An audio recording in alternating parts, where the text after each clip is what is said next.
এবার নিত্যপণ্যের বাজার পরিস্থিতির খবর জানবো। ঢাকা, চট্টগ্রাম এবং বরিশাল থেকে আমাদের সাথে যুক্ত হচ্ছেন সহকর্মীরা। শুরুতে যাব রাজধানীর কারওয়ান বাজারে, সেখানে আছেন সহকর্মী শাহিদ আহমেদ। শাহিদ আহমেদ, কি পরিস্থিতি দেখছেন? আলু, পেঁয়াজ সহ তেলের বাজারে অস্থিরতা কমতে শুরু করেছে কিনা?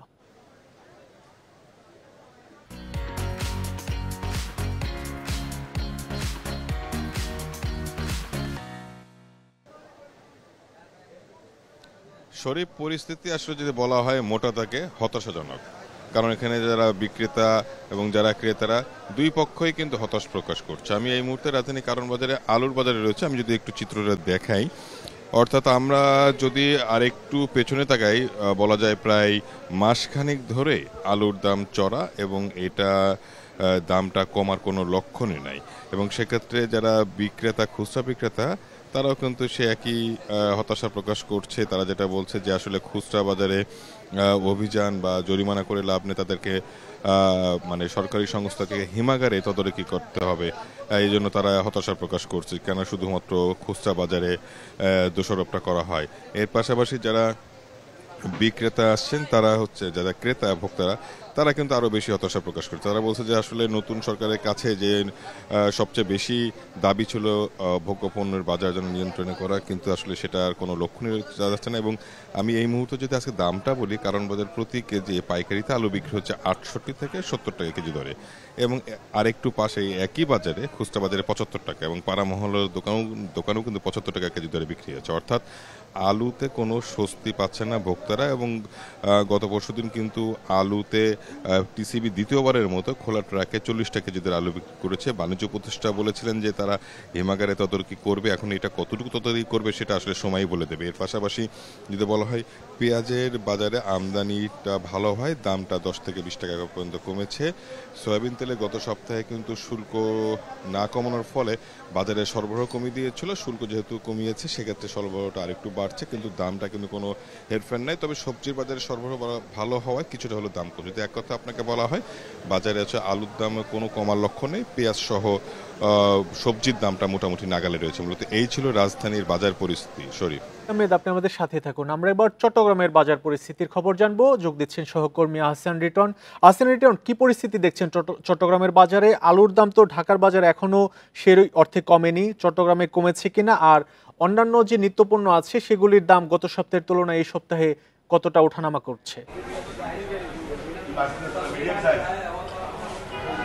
দেখুন, আলু দিয়ে শুরু করি। আমরা আসলে এই মুহূর্তে সবজির বাজারে আছে। আমরা যেটি দেখছি সেটি হচ্ছে আলু, যে গত সপ্তাহ দুয়েক আগে যে 70 টাকা কেজি হয়েছিল, সেটি আসলে এখনো পর্যন্ত নামেনি পুরনো আলু।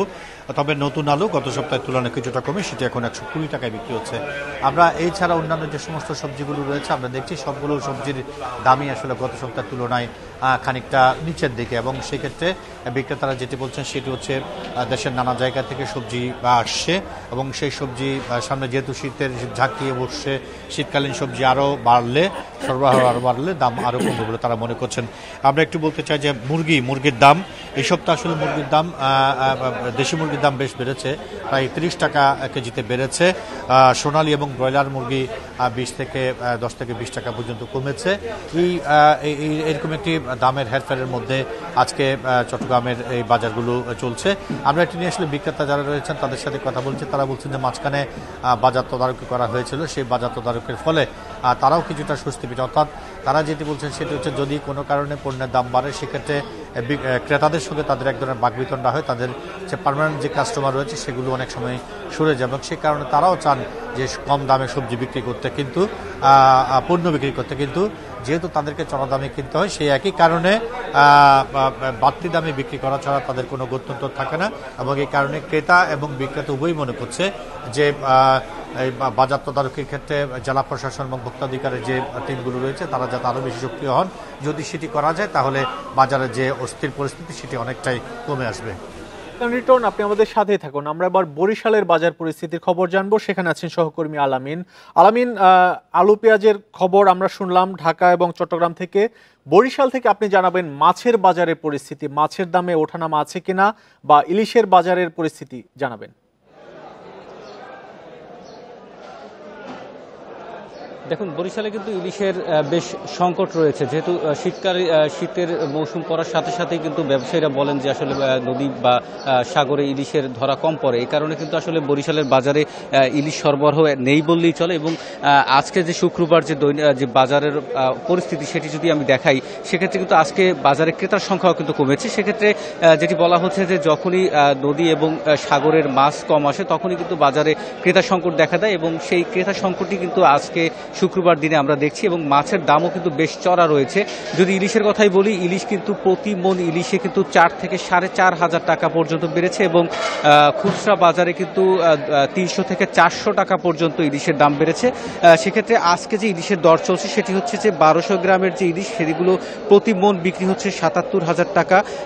1 কেজির যে ইলিশ রয়েছে সেগুলো প্রতি মন বিক্রি হচ্ছে 75,000 টাকা, এবং এলসি অর্থাৎ 600 থেকে 900 গ্রামের মধ্যে যে ইলিশগুলো রয়েছে সেগুলো বিক্রি হচ্ছে 65,000 টাকা প্রতি মন, এবং 500 এবং 550 গ্রামের যে ইলিশগুলো রয়েছে সেগুলো কিন্তু প্রতি মন 53,000 টাকা দরে বিক্রি হচ্ছে। এবং যদি খুচরা বাজারের কথা বলি, খুচরা বাজারের ক্ষেত্রে কিন্তু 200 থেকে 300 টাকা পর্যন্ত ইলিশের দাম বেড়েছে, এবং সেগুলো কিন্তু 1200 গ্রামের ইলিশ বিক্রি হচ্ছে 1925 টাকা দরে। এর পাশাপাশি খুচরা বাজারে যেগুলো রয়েছে সেগুলো কিন্তু আসলে দাম বেড়েছে, এবং অন্যান্য যে মাছগুলো রয়েছে, যে তেলাপিয়া মাছ, পাঙ্গাস এবং অন্যান্য যে মাছগুলো রয়েছে সেগুলো কিন্তু প্রতি কেজিতে 20 থেকে 30 টাকা পর্যন্ত বেড়েছে। এবং মাছের সরবরাহ কিন্তু একেবারেই কম, যার ফলে কিন্তু এই বরিশাল নগরীর যে পোর্ট রোড মৎস্য আড়তটি রয়েছে সেখানে কিন্তু মাছের সরবরাহ কমেছে, এবং খুচরা বাজারে কিন্তু মাছের দাম বেড়েছে। এবং ক্রেতারা বলছেন যে প্রতি শুক্রবারে কিন্তু তারা আসেন, এবং এই যে চিত্রটি সেই চিত্রটি আসলে কখনোই দেখা যায়নি, কিন্তু আজকের যে চিত্র, মাছ একেবারেই কম এবং ক্রেতার সংকটও রয়েছে।